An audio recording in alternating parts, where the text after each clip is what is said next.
seja bem-vindo a mais um vídeo aqui desse canal.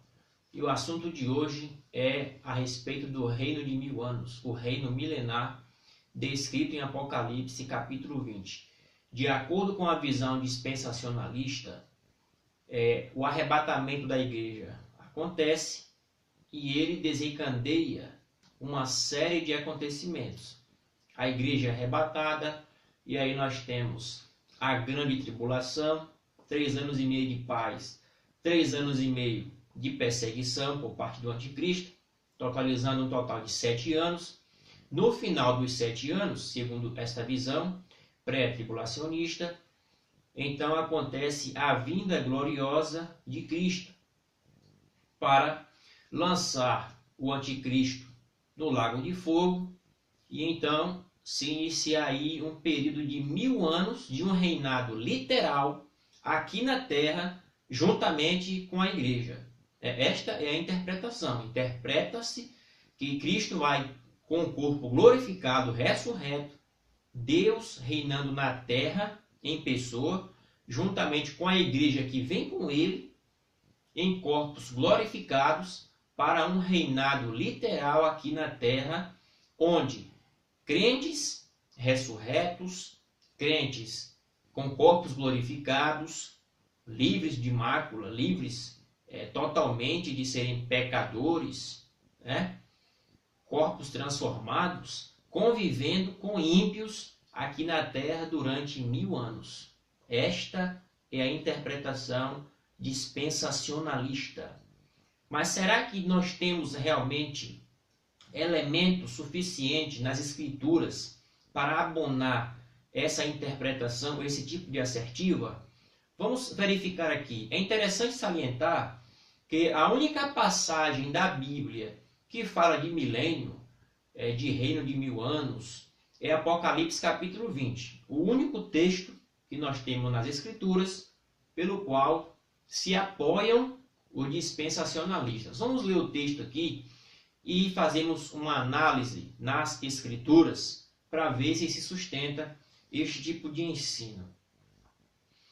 No versículo de número 5 diz assim: os outros mortos não reviveram até que 1000 anos se acabaram. Esta é a primeira ressurreição.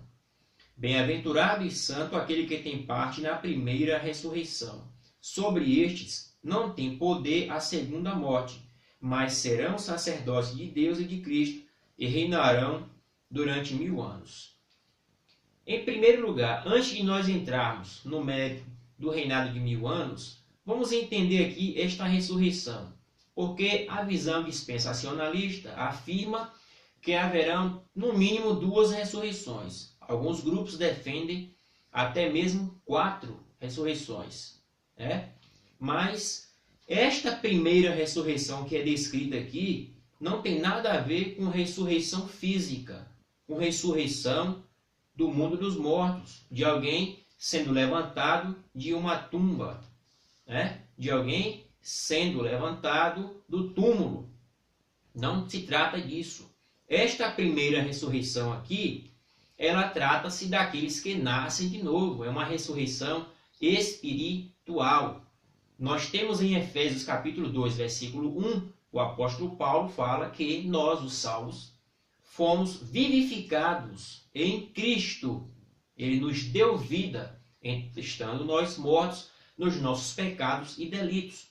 Paulo repete novamente em Efésios 2, versículos 5 e 6, que nós estávamos mortos nos nossos pecados e delitos, e ele nos ressuscitou.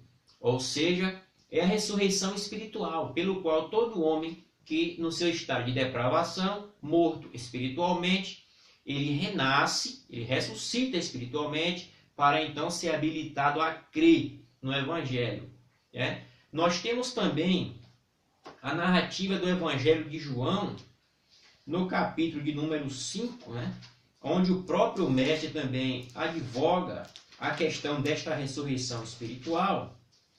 Capítulo 5, e o versículo de número 24, onde Cristo diz assim: na verdade vos digo que quem ouve minha palavra e crê naquele que me enviou, tem a vida eterna e não entrará em condenação, mas passou da morte para a vida.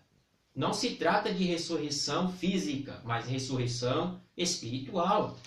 No versículo 25 diz: em verdade vos digo que vem a hora, e agora é, em que os mortos ouvirão a voz do Filho de Deus, e os que a ouvirem viverão. Ou seja, quando alguém ouve o Evangelho, e o Evangelho atua no coração daquela pessoa, ela ressuscitou, ela estava morta, no estado de morto, espiritualmente. E Cristo opera a obra pelo Espírito Santo, regenerando, nascendo aquela pessoa de novo, então ela crê no Evangelho. Esta é a ressurreição que é descrita aqui em Apocalipse no capítulo 20. Portanto, esta ressurreição aqui, o termo primeira ressurreição, não quer dizer que seja uma ressurreição física e de que a ressurreição dos mortos está dividida aí em 2, 3 etapas, de modo algum. Por quê? Porque a Bíblia ensina claramente que só há uma ressurreição, uma de justos e injustos. Isso está em Atos capítulo 24, versículo 15, quando o apóstolo Paulo diz: porque tenho por certo que há de haver uma ressurreição de justos e injustos, e que o justo juiz os julgará. Paulo está falando isso, uma ressurreição de justos e de injustos.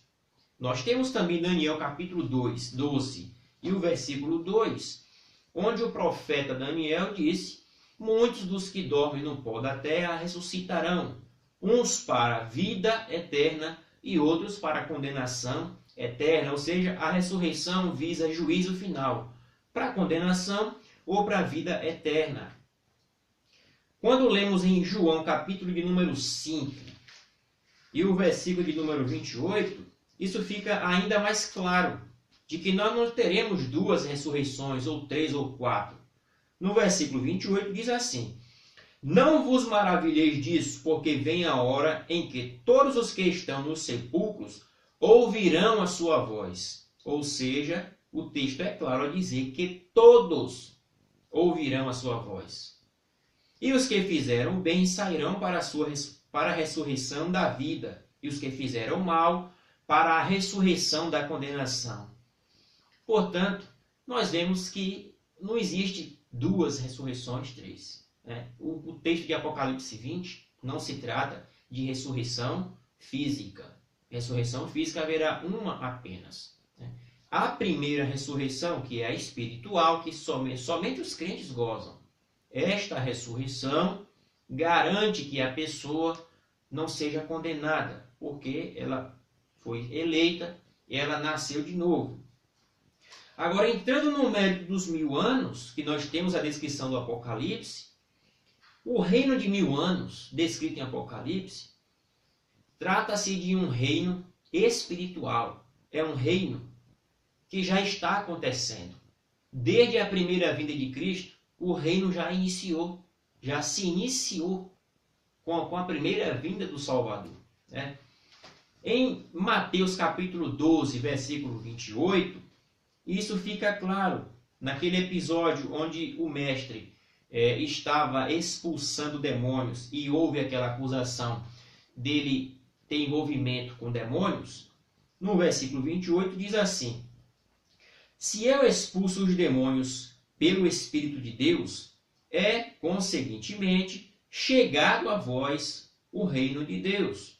Como pode alguém entrar em casa do homem valente e furtar os seus bens, se primeiro não manietar o valente e entrar em sua casa? Veja bem, o que essa passagem quer dizer? Cristo disse que o reino de Deus já havia chegado, portanto o reino já está acontecendo. Ele reina no coração dos seus súditos. Este reino, só quem goza deste reino são os salvos, os crentes. Já estamos participando deste reino.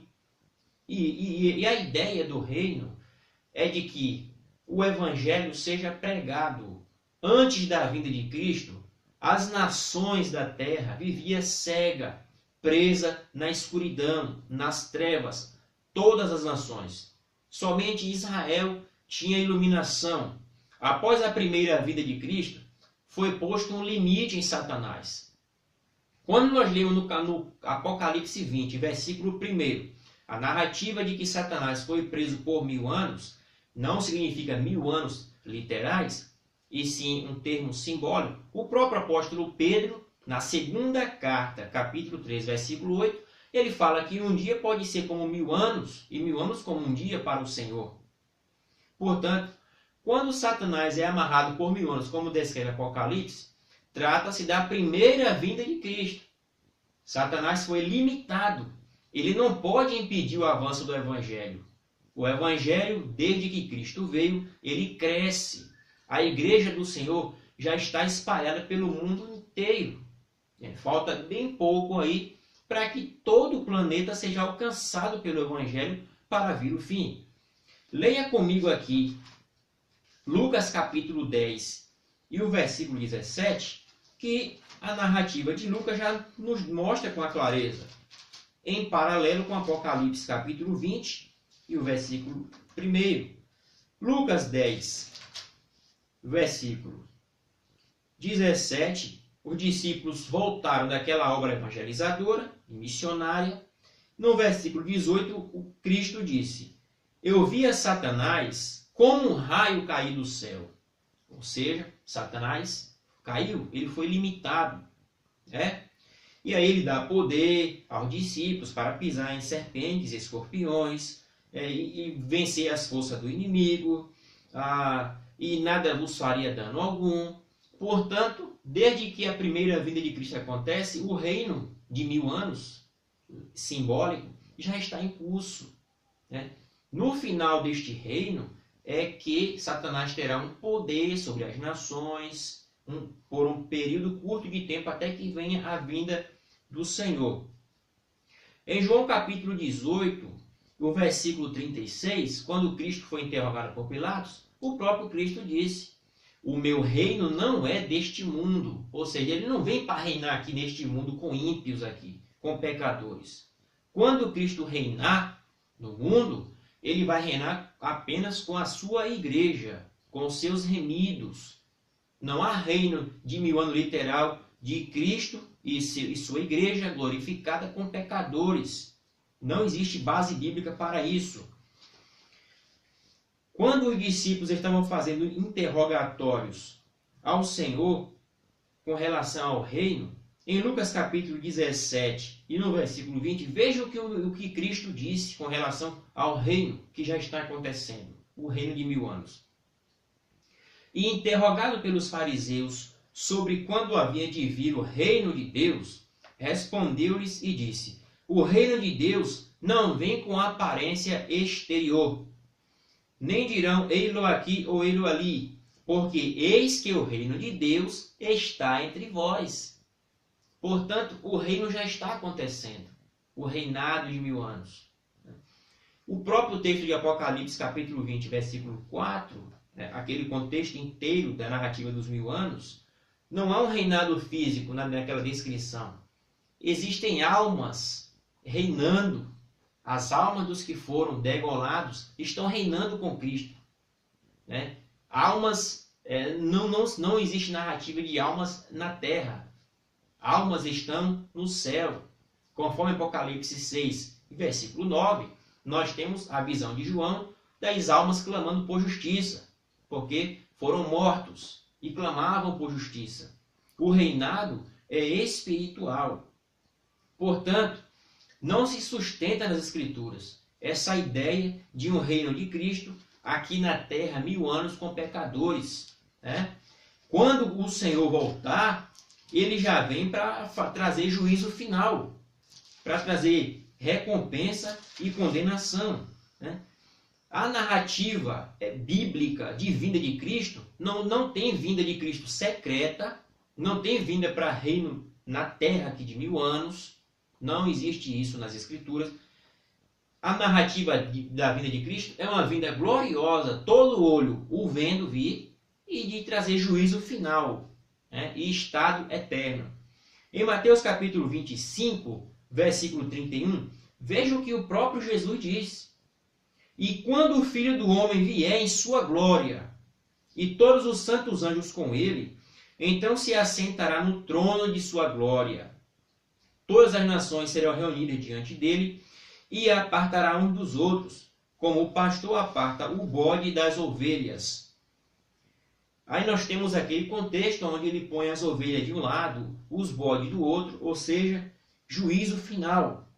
Quando nós vamos para o versículo de número 46, ele diz: irão aqueles para o tormento eterno, mas os justos para a vida eterna. Portanto, fica claro que a vinda de Cristo é uma vinda visível para todos, é uma vinda que traz juízo final, que encerra a história da humanidade. E o apóstolo Paulo, na segunda carta aos Tessalonicenses, ele também apresenta que a vinda de Cristo é uma vinda gloriosa e que traz juízo e condenação. Veja o que Paulo diz em segunda carta aos Tessalonicenses, capítulo de número 1, e o versículo de número 6 em diante. Se de fato é justo diante de Deus, que deem paga a tribulação aos que vos atribulam, e a vocês que sois atribulados, descanso conosco, quando se manifestar o Senhor Jesus desde o céu com os anjos do seu poder. Paulo está falando de manifestação gloriosa do Senhor com os anjos no céu.